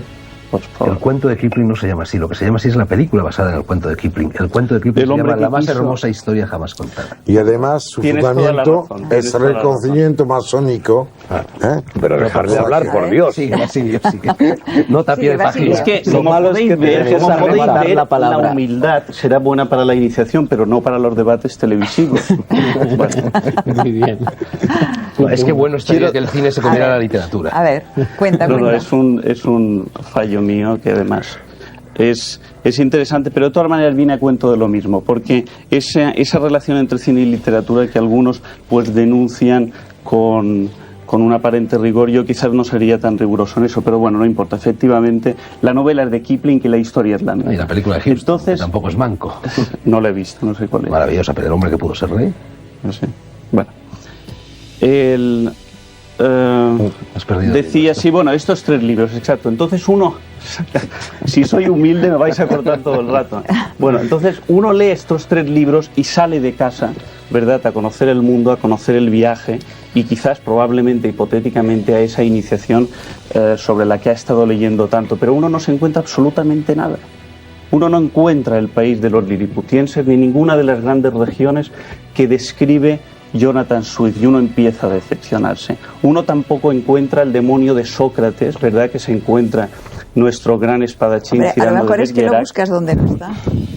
No, pero es que espera, oye, si me interrumpís, me voy. No, estamos dialogando, este es un diálogo. Este es un diálogo y aquí hay una relativa libertad. Yo estoy en el apartado de exposición de premisas. Venga, exposición de premisas. Sigue. Entonces, uno no encuentra nada. Entonces, luego uno lentamente empieza a sospechar que el mundo no sistematiza su escenografía con la misma capacidad arquitectónica con la que lo hace un escritor.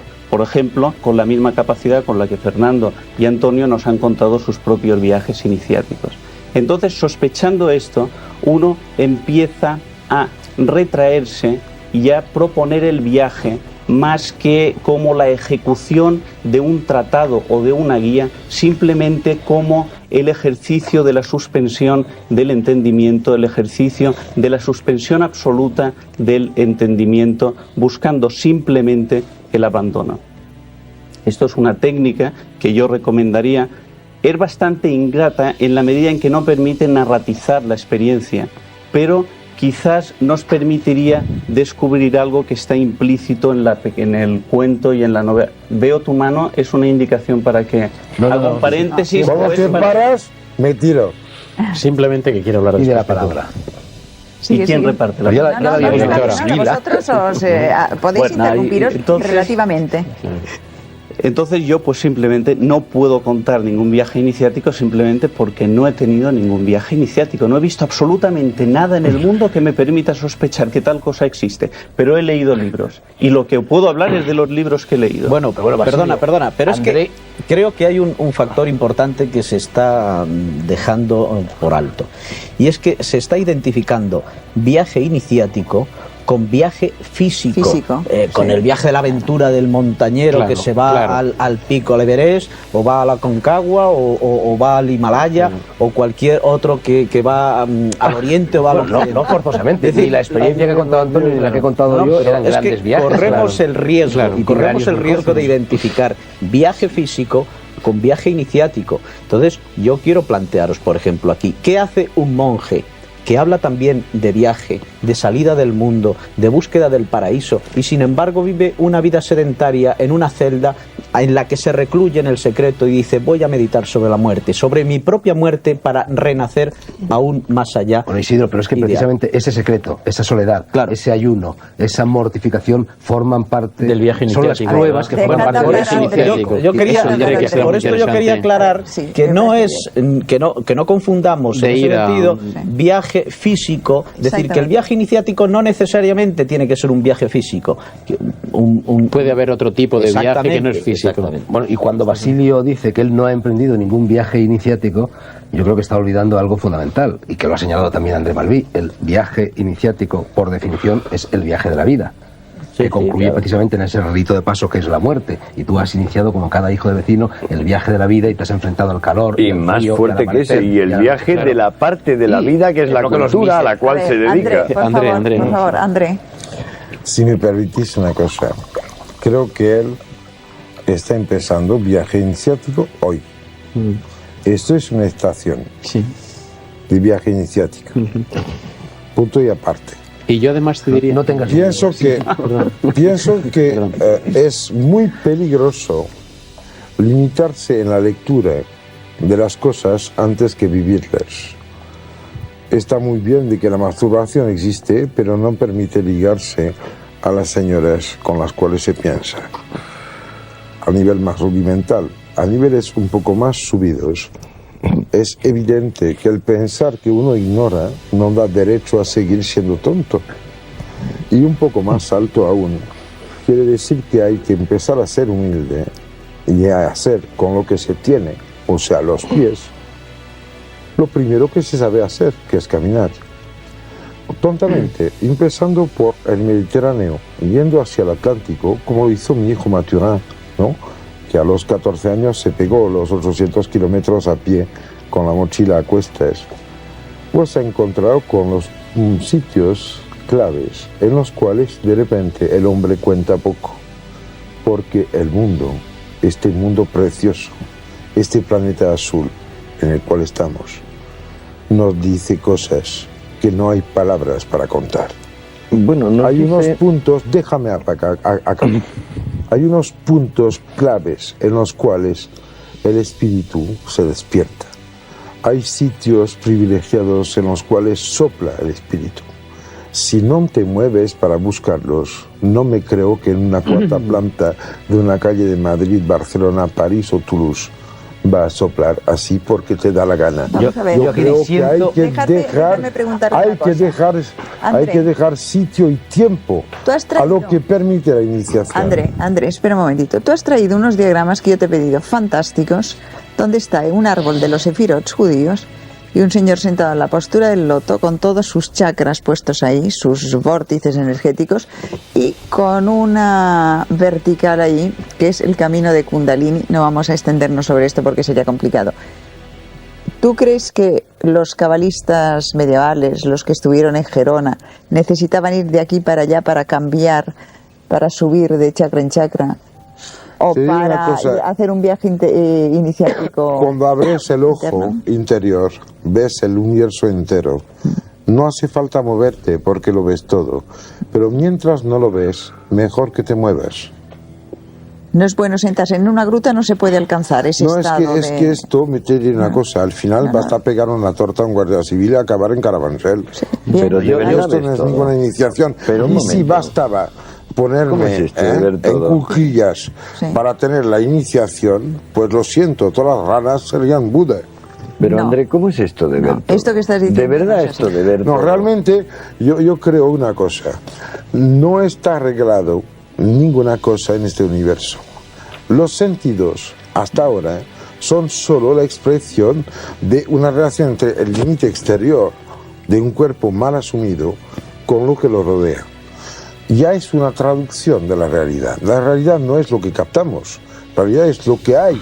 A pesar que lo captemos, lo comprendemos o no. ¿O no? Bien, la iniciación y el viaje iniciático es a través del viaje dentro del cuerpo, limitado, dentro del cuerpo extendido, que es el planeta, dentro del cuerpo mayor, que es la inteligencia, la mente, el mundo conceptual, lo que permite, ya que no haya diferencias entre el objeto al cual se atiende la mente, el espíritu, el ente espiritual que todos llevamos dentro, y la manera de acercarse a él.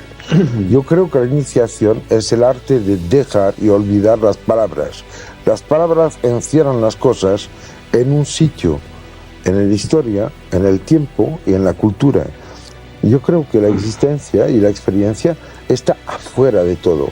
La iniciación abre sobre un mundo sin palabras y por esto precisamente es tan difícil hablar de ella. Te voy a preguntar una cosa, ¿por qué sin palabras? Puede ser sin palabras, con palabras. Es que la iniciación, digamos, el mundo este superior, y perdona que intervenga directamente, a mí me parece que no renuncia a nada. No. Lo que quiero decir es que si tú vas a comer un Wimpy en el aeropuerto de Barcelona o en New York o en Los Ángeles o en los estados del maíz en Estados Unidos, vas a comer cosas diferentes con la misma palabra. Cuídate de las palabras porque recubren cosas que son diferentes entre sí. El arte de tener respeto a la diferencia es lo que permite la conciencia, lo que permite la existencia y lo que permite al ser, al yo, de no estar limitado. En realidad se trata de petar los bordes del acuario. Sí, di Fernando. No, yo creo, André, que estás desviando un poco el programa. Que no se trata, como ha señalado ya Sibila, no se trata tanto de abandonar o no abandonar las palabras. También hay que abandonar las palabras y muchas cosas más. Pero yo fundamentalmente creo que de lo que se trata, lo que hay que abandonar es la noción del espacio y la noción del tiempo. La vivencia del espacio y la vivencia del tiempo. Tú, me parece que fue en el primer programa del Sol de Medianoche, dijiste una cosa muy importante. Hablaste de la iniciación vertical, no horizontal, del chamán, a propósito de cuando el chamán se colocaba en conexión armónica con el espíritu de los bisontes y pactaba las piezas que podían ser cazadas o no cazadas ese año. Con el señor de los animales. El viaje iniciático es esto, es pasar de la postura horizontal a la postura vertical, que es la que nos va a permitir ascender del microcosmos al macrocosmos. Pero yo creo que deberíamos ser un poco didácticos, porque probablemente las personas que nos están escuchando siguen desconociendo qué es un viaje iniciático. De lo que ha dicho Malvin me falta algo. Un viaje iniciático es algo que tiene una serie de condiciones, una serie de puntos comunes. Perdona, Fernando, pero tiene dos condiciones, una horizontal y otra vertical, no solo vertical. Bueno, pero para pasar del horizontal a lo vertical tienes que perder la noción del espacio y del tiempo, y para perder la noción del espacio y del tiempo te tienes que someter a una serie de pruebas iniciáticas. Mira, yo creo que podríamos contar experiencias personales. Quiero comentar lo que dije la primera vez y lo que menciono ahora. La experiencia a la cual me refiero es una experiencia en la cual, cuando lo haces, empieza a ser todos los que conoces. Te das cuenta de repente que podría ser cualquier persona, cualquier roca, árbol, cualquier cosa de estas cosas de las cuales realmente no tienes que huir, pero con estas no puedes encontrar nada. La verticalidad es parar y encontrar una dirección y no un recorrido. La dialéctica de direcciones o ejes y recorridos se encuentra en Ibn al-Arabi, se encuentra en los viajes de Mahoma, el Laylat al-Qadr y el Laylat al-Miraj. Pero es que no es solo eso, perdóname André, no es solo eso. Hablamos por una parte como si hubiese solamente la palabra y el silencio. Entre la palabra y el silencio, el poderoso trabajo, la paciencia de lo negativo, descubrió el concepto. El concepto admite muchas palabras, pero al fin y al cabo no se modifica en sí. Yo creo que por una parte está la persona singular soberana. Persona singular soberana. Y por otra parte, la inmensa magnitud de lo real. No hay contradicción entre la persona singular soberana y la inmensa magnitud de lo real. El viaje iniciático es ese punto donde se conectan una cosa y la otra. Por eso mismo lo de vertical, horizontal, lo de palabra, silencio, las habituales oposiciones cesan. Una persona puede resolver, como en el viaje que yo contaba, que es nada más que un farsante, y no con eso cambia su concepto del universo. Bueno, naturalmente, porque el viaje iniciático fundamentalmente consiste en abandonar el mundo de la dualidad. Claro. Por supuesto, que toda oposición desaparece, claro. Pero no toda oposición. La oposición que hay entre, por ejemplo, ¿no? El votante y la persona singular soberana, que es una oposición infinita. Es como la que puede haber entre el cenit y el nadir, porque tiene muy poco que ver la persona singular soberana con el votante. O la diferencia entre el Dios digno de su nombre y el tiranuelo que pide dogmas, no hay punto que es la misma oposición que entre el nadir y el cenit. Pero por Dios, no el punto es en un universo que no tenga cenit y nadir. Pero hay una cosa que me molesta, es que realmente a mí me gustaría de que el testigo de la geografía del país en el cual hablamos hoy, España, tú, nos contase, porque eres demasiado silencioso, igual que el No, es que no soy silencioso, es que estamos con admiración escuchando la disertación académica. Académica. Hazme un favor. Un coñazo. No es cierto que los momentos claves de tu vida, los momentos en los cuales has tenido la intuición perfecta de tu felicidad y de tu existencia, han tenido que ver con una ubicación concreta. Sin no duda es ninguna. Cierto que tienes una veneración a ciertos recorridos. Sin duda ninguna, y además que hay determinados sitios que producen una vibración tremendamente positiva. Pero vamos a descender un momento y vamos a descender a esos televidentes que nos están viendo repartidos por toda España. Y yo, cuando me indicaron el tema de este programa, había leído libros, nunca me había preocupado si en mi vida personal, no es ninguna petulancia, había tenido ese viaje iniciático del cual estamos hablando aquí. Y yo creo que muchísimas personas que nos están viendo y nos están escuchando, posiblemente ellos tampoco habían pensado en ningún momento si habían tenido un viaje iniciático. Y la síntesis sería que un viaje iniciático es una transformación. Y entonces vamos a la esencia del viaje. Y respondo en tu pregunta, hay determinados sitios que transforman, que cambian, que modifican. Y yo creo que el mensaje, quitando esas palabras grandilocuentes, el mensaje o el testigo que les pasamos a las personas que nos están viendo y escuchando, es que el viaje lo enriquecieran de algún modo, que el viaje no fuera simplemente el traslado de un sitio a otro, que la palabra turismo la desterráramos y que el viaje lo enriqueciéramos de un modo de lo que decía al principio, transformarse personalmente, enriquecerse, buscar ese yo que tú has querido, que es un yo en nosotros, es un yo abierto, porque es que entonces llegamos a la esencia del viaje. Pero lo que tú estás proponiendo, Emilio, y haces muy bien. Deja, que te voy a dar la palabra. Déjame un momento solo, Andrés. No, déjamela. El turismo por la peregrinación. ¿Qué es lo que hace el peregrino? El peregrino busca un lugar de poder, busca un lugar iniciático, pero ojo, la iniciación en realidad no está en el lugar de poder. La iniciación está, como señala Cavafis en su célebre poema Ítaca, está en el camino, en lo que se recorre en el recorrido. Entonces es el camino jacobeo lo que convierte esa experiencia en algo iniciático, el caminar. Si no se camina no hay iniciación, hay que alcanzar esa meta, hay que alcanzar ese ónfalos, hay que alcanzar ese lugar de poder. Tenemos que tener la mediación. Tenemos que tener en cuenta que de dónde nos viene a nosotros esta palabra iniciación.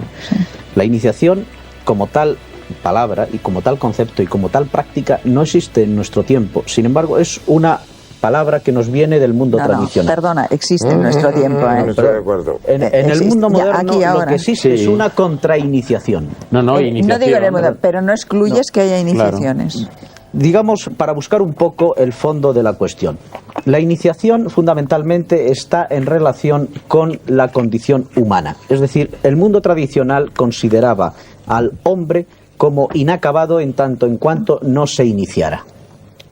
Y se iniciaba el hombre adquiriendo la condición humana en cuanto se abría al acceso de una vida religiosa profunda, en el sentido vital. Perdón, y en el sentido déjame que te interrumpa, que hago muy mal. Perdona, un un momento, déjame que te interrumpa. Nosotros, muchas cosas referentes a este terreno, no entiendo muy bien por qué las llamamos religiosas. Bueno, porque la verdad es que yo, después del tiempo, he considerado es todo menos religioso. Hablemos del espíritu. Porque Del espíritu, hablemos del espíritu. espirituales sí, pero lo religioso. religioso se refiere a lo que los griegos llamaban sacro y eterno. Claro. Hay algo Bueno, sacro y eterno permanente en la vida. El que lo olvide, ay de él. Y voy a decir otra cosa. Además, no, si me parece Pero ¿quién fantástico. pierde la evidencia? Y voy a decir otra porque cosa. habla de y porque hace comentarios. Además es una experiencia unitiva la de la iniciación. Pero no Une lo religiosa. que estaba diabólicamente Pero separado. no Y religar, en ese sentido no religioso. forzosamente No voy a religiosa, cargar. Fernando, porque un tantrica no es religioso. Hombre, yo creo que sí. No puedes decir que lo Entonces sea tendríamos que empezar a exactamente discutir eso. qué llamas tu religión o no. Religión, el concepto religioso. Nosotros cuando hablamos tenemos que hablar de Bueno, lo que se no, considera aquí en no este es la país de nuestro concepto de religión. No es cuestión de las palabras en este sentido. No, André, André, espera, por favor, yo voy a terminar. Termina Por la este. sexta vez pido palabra. Perdona, yo voy a terminar las dos manos. A ver, Entonces, ¿por qué he dicho que el mundo moderno en este sentido vive Es también el tránsito? Es antiiniciático. decir, el aspecto, como decía Mircea Eliade, el mito se ha hundido, pero queda la cáscara. En ese sentido, también en el mundo moderno, el tránsito, la idea del tránsito, el pasar de, por ejemplo, el paso de la pubertad a la edad adulta, como existía en el mundo Coño, tradicional. hablas de Nueva Guinea sentado en Oxford. Perdona. Bueno, Entonces, siga, siga. A ver. el tránsito existe, pero el tránsito en el mundo tradicional conducía al hombre a una realización interior muy profunda y espiritual y le abría un mundo Sí. total y se integraba en esa totalidad, mientras que el tránsito en nuestra época no conduce al hombre a esa vida espiritual, sino que le aparta de ella y le solidifica interior y exteriormente. Por eso esto se transforma en una contrainiciación. De ahí se deduce que la iniciación está fundamentalmente relacionada primero con la condición humana. El hombre nace inacabado y se completa en la medida en que accede al mundo del espíritu.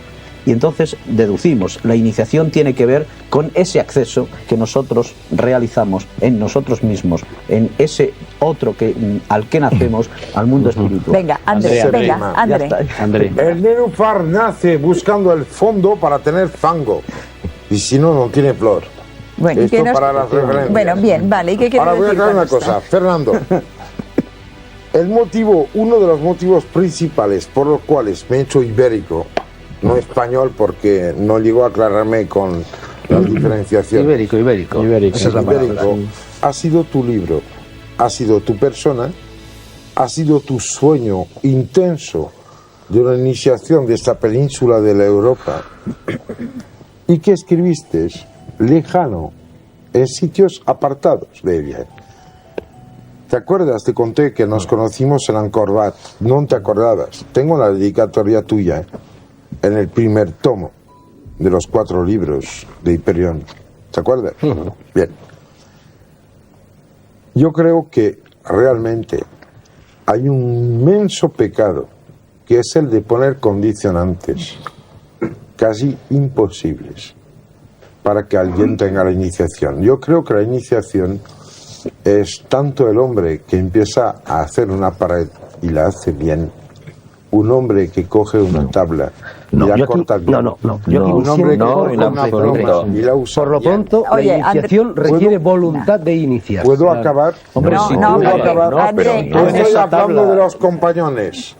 Estoy hablando de la francmasonería. Claro, si tú hablas- Estoy hablando de la conciencia de lo que se hace, acompañada de la conciencia de con quién se hace y del por qué. Yo creo que el iniciado que no deja paso a los que no saben no es ningún iniciado. Creo que El iniciado está a la disposición de los que no saben, siempre y cuando estas personas quieran iniciarse y estén decididas a dar ese paso. Y antes de dar ese paso, el iniciado, el maestro, avisa al futuro discípulo de que si emprende ese camino, y no llega hasta el final, es derrotado por cualquiera de estos enemigos del conocimiento, se queda convertido en esclavo del templo para el resto de sus días y solo en futuras reencarnaciones. El que sirve a los que no saben es el que sabe.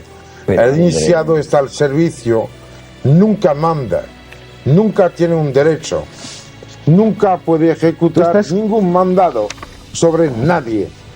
Si alguien está iniciado, estás cometiendo un verdadero sacrilegio. Andrés, si no es eso, Andrés está queriendo hablar de la iniciación democrática. Claro, te has quitado la palabra de la boca, Antonio. No puedes eso es una contradicción. ¿Pero qué es esto? Si no me dejáis hablar, me enfadaré muchísimo. Eso es una contradicción. De verdad que me voy a enfadar muchísimo.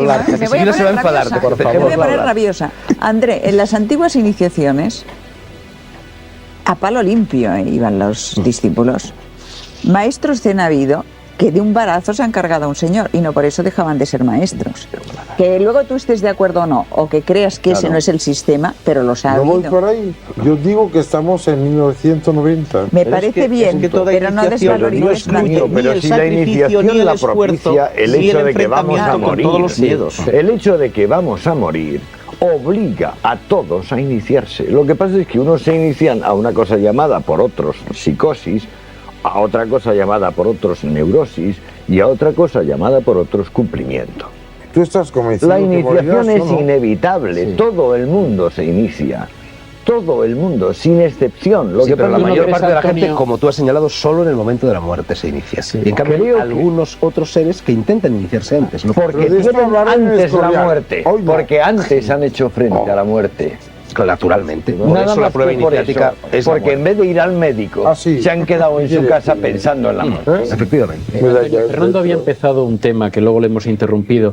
¿Cuál es, o sea, para la gente que me estás viendo, el punto de partida de la iniciación, cuál es? O sea, y también la otra pregunta es, ¿está reservada solo a unos pocos, a todo el mundo? Está reservada a muy pocas personas. A muy pocas personas. Bueno, yo antes he mencionado los Reyes Magos y los pastores, es decir, el pueblo llano que acudió al portal de Belén y los iniciados que acudieron al portal de Belén. Yo creo que no todo el mundo puede, ni quiere, ni debe iniciarse. Hay un libro fantástico que probablemente conocéis todos, Los grandes iniciados, de Edward Shigei, donde recrea, de una forma un poco falsa, un poco como Ivans recreó el palacio de Gnosos en Creta, pero bueno, puede servirnos para ejemplarizar. Shigei cuenta en este libro cómo se producía la iniciación en los templos del antiguo Egipto, que al fin y al cabo es la iniciación más antigua que conocemos, a no ser que nos remontemos a la Atlántida. Bien, en los templos del antiguo Egipto, cuando una persona quería iniciarse, ya tenemos aquí la primera condición del viaje iniciático, la voluntad de querer iniciarse, la voluntad de querer adentrarse, recorrer ese laberinto, enfrentándose a una serie de pruebas para alcanzar, como hace Teseo, en el mito de Teseo, el Minotauro justo en el centro del laberinto y empaparse con su sangre, ver cara a cara a la muerte allí. Entonces este individuo llegaba al templo, llamaba a su puerta y le abría el padre portero, por así decir, el hierofante portero. Y entonces, cuando el individuo que llegaba persuadía de que verdaderamente era sincera su voluntad de ser iniciado, entonces le avisaban de lo que le iba a suceder. Te vas a enfrentar a horribles pruebas, si las superas te iniciaremos y si no, el resto de tus días, como he dicho antes, los pasarás convertido en un esclavo del templo y no tendrás ninguna otra posibilidad de reivindicación. Déjame terminar, termino enseguida. Entonces este individuo, precisamente para hacerle abandonar estas nociones de espacio y tiempo, era abandonado a lo largo de esas galerías secretas del templo, de las pirámides, donde lo mismo se pasaba 3 meses o 30 años, porque había perdido la noción del tiempo, igual que cuando se ingiere una droga psicodélica, un alucinógeno, metido en una celda con agua hasta la cintura, lleno de sabandijas de ratas, caminando por galerías interminables, sin ver ni la luz, sumido en la oscuridad, en el ayuno, etcétera, etcétera, y así poco a poco ese individuo iba desposeyéndose del tiempo y del espacio, que es donde transcurre la actividad racional. Y si realmente superaba todas esas pruebas, llegaba un momento en que al doblar un recodo se le abría el patio interior del templo y entonces ya allí bondadosamente acudía a recibirlo el hierofante y le enseñaba a leer el libro de las alturas, le enseñaba a leer las estrellas, produciéndose así ese chispazo de fusión entre el microcosmos y el macrocosmos, y esa persona pasaba a ser un hierofante a partir de ese momento. Los otros, los que no llegaban hasta el templo cuadrangular del interior, hasta el patio cuadrangular del interior, eran esclavos por el resto de sus días. No democraticemos también esto. Y que se le dice que quieres ahora y dice la luz. Es una respuesta que todos siempre tendríamos que que tener, la luz. ¿verdad? Bueno, Pero para no este me momento, desear la luz. Muy déjame positivo. hablar a Déjame acabar. Basilio. A ver, Quisiera- No, que hable él, Jesucristo porque- se somete a toda esa serie de tormentos. Me ¿Por qué callé Jesucristo cuando hablabas. hace el Vía Crucis, el Calvario, la muerte? Porque no Déjame basta con hablar. desear la Un luz. segundo. Déjale hablar. Bueno, Basilio. a ver, sí. Basilio. No, solo hay una dos- deja hablar a anotación, Basilio. una pequeña anotación al Estás- margen. Está inmenso. Quiero Andrés, papel y bolígrafo. Hay, Inmenso, Andrés, hay Papel un y pluma. poema de un pequeño poema de un poeta sufí que creo que es Yunus Emre, un poeta sufí turco, si no me equivoco, o si no me corrige Fernando. También que- Que